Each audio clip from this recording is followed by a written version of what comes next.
I warn you now, what you see here is something you will not see a lot of in the world. You are looking at a perfectly crystallized, 100% top gem, vivid red Mogok pigeon blood red ruby.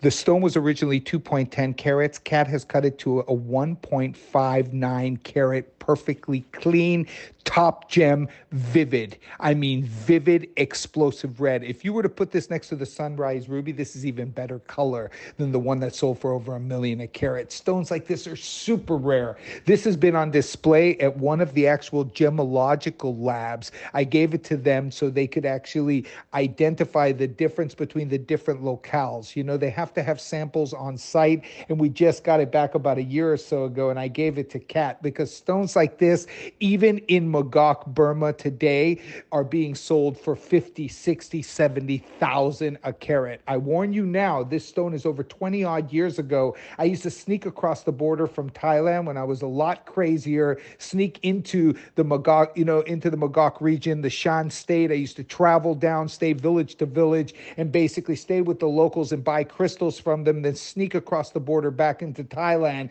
Those days are long gone now. Prices have soared. This is one of the most in-demand rubies on earth, and I tell you now, this is textbook. It is fully certified, unheated, pigeon blood Mogok. It is the pinnacle of what ruby wants to look like, and that quality, I'll just sum this up simply.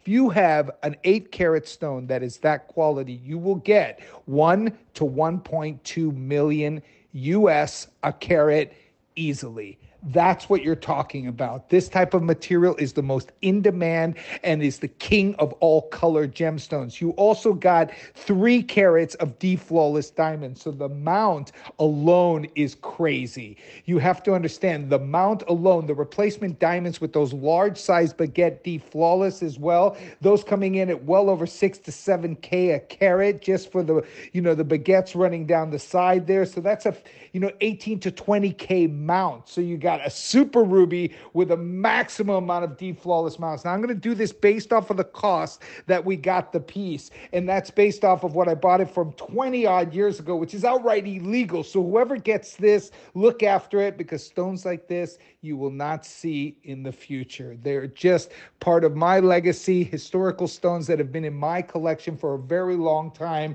They've served the purpose, serving gemologists across the world and actually educating them, helping them identify what's the difference between the Mogok stone tract, what's coming out of Mozambique compared to what came out of Thailand. You got to have the samples to be able to read the geological samples, to be able to understand how to identify origin. Rare stone, classic, top gem. Don't get better than this.